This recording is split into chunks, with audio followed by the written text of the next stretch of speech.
Bienvenue à l'Escouade, toujours accompagné de nos chroniqueurs habituels, P.O. et François. Aujourd'hui, notre invité est chargé de projets, programmes et formations à la Chambre de commerce et d'industrie terrestre de Blainville, Marie-Ève Costantino. Bonjour. Bonjour. Bienvenue à l'Escouade. Merci. Donc aujourd'hui, vous nous parlez un petit peu plus de votre rôle de la Chambre de commerce également. Oui, en effet, tout ce qui est au niveau des services d'accompagnement pour les entreprises. D'accord, donc on vous écoute. Donc, en fait, quand on parle de chambre de commerce, souvent, on va entendre parler de réseautage. Évidemment, la Chambre de commerce Thérèse de Blainville est vraiment reconnue pour la qualité de ces événements de réseautage, mais aussi reconnue pour le lien de proximité qu'elle a avec les entreprises, puis aussi agir à titre de porte-parole au niveau du développement économique dans la région. Donc, c'est là aussi qu'on a des services d'accompagnement pour les entreprises, notamment le mentorat d'affaires. Donc, il y a beaucoup d'entrepreneurs là, qui ont des enjeux dans leur 0-5 ans là, de vie d'entreprise. Donc, c'est pour ça qu'on s'est associé au Réseau M, qui est le réseau national de mentorat au Canada, pour offrir ce service-là aux entrepreneurs. Tout d'abord, c'est quoi la Chambre de commerce, en fait? Juste pour éclaircir un peu les gens qui ne savent pas nécessairement c'est quoi. Donc, une Chambre de commerce, en fait, sa mission première est vraiment d'être la voix pour les entreprises et leur apporter des outils pour les aider à se développer. On parle de réseautage, on parle d'accompagnement précis au niveau des municipalités. On a des agents de liaison qui font ce travail-là avec les entreprises de différents territoires de la MRC. Et au niveau des services d'accompagnement, donc, c'est vraiment de regrouper les différents enjeux de 1000 membres qu'on a en ce moment et de pouvoir les amener un peu plus loin. Super, parfait. Et vous, votre rôle de chargé de projet, programme et formation, vous organisez ça, vous proposez des projets? Oui, on propose des projets qui sont en lien justement avec les enjeux directs des entreprises et aussi de la formation selon les besoins. À travers l'année, on propose une programmation vaste au niveau des sujets de formation, qu'on parle web, ressources humaines et tout ça. Puis au niveau des enjeux, encore là, main-d'œuvre, on a des programmes qui aident à trouver des employés pour nos entreprises. Au niveau de l'entrepreneuriat, on parle de mentorat d'affaires.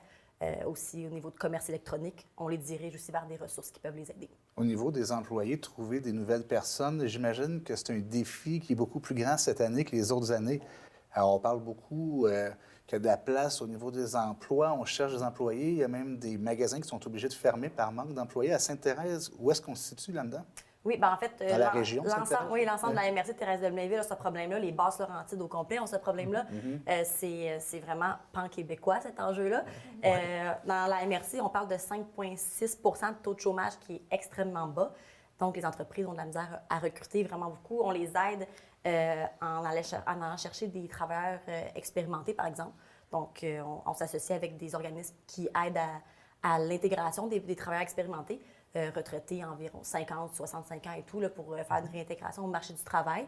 Aussi, les travailleurs immigrants qui sont une clientèle super en voie ces temps-ci. Tout le monde s'arrache les nouveaux arrivants, mais ils sont ici pour travailler. Puis je pense qu'ils arrivent aussi qualifiés. Les entreprises ont des super bons candidats à portée de leurs mains. Donc, puis il y en a quand même dans la région?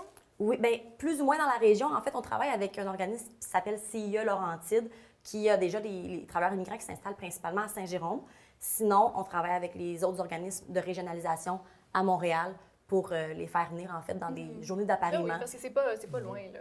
Non, c'est ça. Puis on a la chance aussi, à Thérèse de Blainville, d'être proche de Montréal. On n'est pas en région, tu sais. On a les avantages et, en fait, on n'a que les avantages d'être une région. En plus, des gens qui arriveraient de la ville, ils sont à l'inverse du trafic. Déjà là, c'est un gros Voilà. plus. Fait que même s'ils ne veulent pas s'installer directement quand ils ont un nouveau poste dans la région, ils peuvent faire 1 an, 2 ans, puis voir après ça, selon le poste, s'ils veulent venir s'installer. Mais ça permet de visiter puis de s'acclimater aussi tranquillement à un nouveau mode de vie. Exactement. Puis, est-ce que vous agissez aussi auprès des individus ou c'est vraiment plus général, des formations qui sont ouvertes à tout le monde? Ou si vraiment, s'il y a un entrepreneur qui vient vous voir puis vous dire « j'aurais besoin de telle ressource, par exemple? » Oui, on agit aussi vraiment selon les besoins des membres. Donc oui, on sonde en fait les membres une fois par année pour savoir qu'est-ce qu'on leur offre comme service l'année suivante. Puis on développe des programmes, des formations dans ce sens-là. Puis quand il y en a d'autres qui nous approchent avec d'autres besoins dont les programmes ne répondent pas, en fait, on les dirige vers d'autres ressources là, qui peuvent leur apporter le soutien nécessaire. Les requêtes qu'on vous fait le plus souvent, qu'est-ce que c'est? Au niveau du démarrage, il y en a beaucoup au niveau du démarrage. Il y a la MRC, le département de développement économique de la MRC qui fait un très bon travail pour ce soutien-là. Ensuite, quand ils sont vraiment en opération, bien là, on peut prendre le relais avec le mentorat, avec les différents besoin de visibilité aussi qu'une nouvelle entreprise peut avoir. Et sinon, au niveau ressources humaines, ces temps-ci, c'est très, très, très en demande. Oui. Donc, quels sont les genres de formations que vous offrez? Si vous avez des titres, là? Annuellement, on a une formation réseaux sociaux, donc que ce soit LinkedIn, Facebook, on a un sujet qui ressort souvent à l'automne qui est repris. En ce moment, il y a des ateliers ressources humaines qui viennent de débuter. Donc, qu'est-ce que c'est qu'un employeur de choix? Comment se démarquer en tant qu'employeur? Parce que il y a ce boulot aussi qui est super important, la main-d'œuvre qui n'est pas très disponible. Il faut savoir se démarquer parce que tout le monde s'arrache les candidats. Vraiment. Plusieurs sortes de leadership. Effectivement. Donc, au niveau des conditions de travail aussi, des fois, les gens en ont, ne sont pas capables de les mettre de l'avant. Puis il y en a qui ont juste pas des très bonnes conditions de travail. Donc, ils doivent faire un petit peu revisiter tout ça pour accueillir la nouvelle main-d'œuvre. Et il y a aussi une formation en développement des affaires qu'on fait à toutes les années. Donc, ça, c'est ceux qui reviennent pas mal annuellement. Sinon, on s'ajuste selon les besoins. Planification stratégique. On a aussi infolette et tout ça, des commandes dirigées. C'est vraiment dans la gestion quotidienne d'un entrepreneur. L'administration, oui, le côté marketing. Parce qu'ils ont plusieurs chapeaux, les entrepreneurs. Oui. On s'entend souvent, ils sont bons dans leur domaine respectif, donc super technique. Puis quand ils arrivent au niveau de la gestion, ce qu'un entrepreneur doit faire aussi, c'est là que c'est un peu plus difficile. Ouais. Puis c'est nouveau la plupart du temps aussi. Effectivement. Souvent, ils ne sont pas bien entourés non plus. Ils n'ont pas de parents entrepreneurs, ils ne viennent pas d'une famille d'entrepreneurs. Donc, ils arrivent avec cette responsabilité-là. C'est ça, les conseils de beaux-frères, c'est pas toujours approprié sur comment gérer une entreprise, quand on y pense. Surtout s'ils ne gèrent pas d'entreprise. Ben, c'est ça.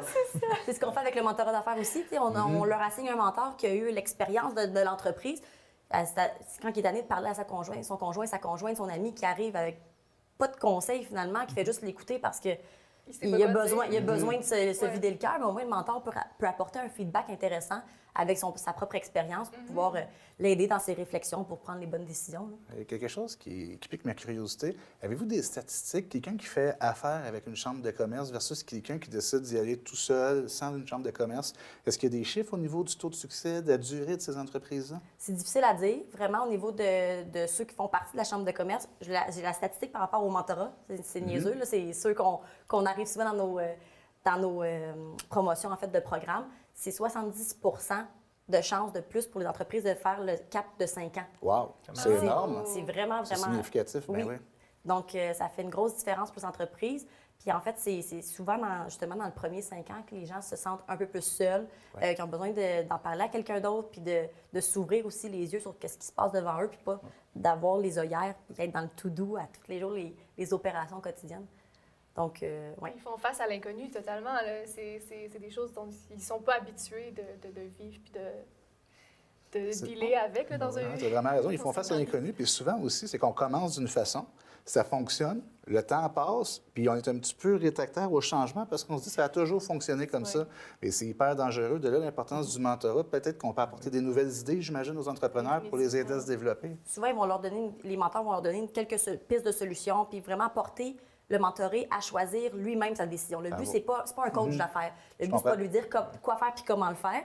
C'est pas au niveau stratégique non plus. C'est vraiment pour amener le questionnement pour la réflexion soit menée à terme aussi avec la vision de l'entreprise. Est-ce que tu es encore dans la lignée que tu t'étais dessinée au départ?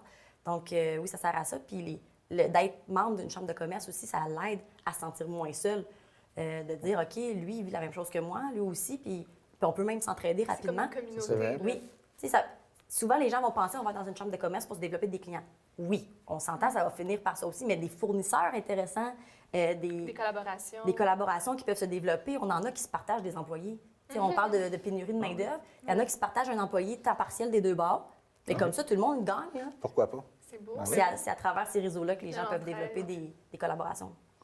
Est-ce que vous avez des exemples d'entreprises comme ça qui sont venues vous voir, qui vous ont marqué ou dont vous vous rappelez pour extraire? Oui, bien, on a un comité femmes en affaires qui est super, super dynamique. C'est à peu près 80 femmes qui se réunissent 3 fois par année dans des midis tournants.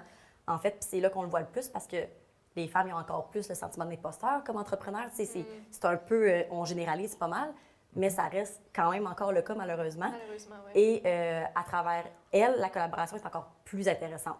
Souvent, ça va être des travailleurs autonomes qui sont chez elles puis qui ont besoin d'une adjointe virtuelle, par exemple. Puis cette adjointe-là est intéressante pour plusieurs. Puis cette personne-là, on lui donne, c'est une entreprise en soi, l'adjointe virtuelle, mais on lui donne la chance d'avoir sa clientèle temps plein avec un dîner. de dire, moi, j'en ai vraiment besoin, puis moi aussi, puis on vient de combler son 40 heures semaine à cette personne-là. Tu sais. C'est super intéressant. Puis ça lui permet de toucher à plusieurs aspects Oui. là, des choses qu'elle aime probablement. En effet. Mais merci beaucoup, Ça fait plaisir. Marie-Ève. On va aller faire une petite pause et on se retrouve tout de suite après avec François qui va encore nous faire une espèce de quiz, de jeu. On va voir tout de suite après la pause. Restez avec nous.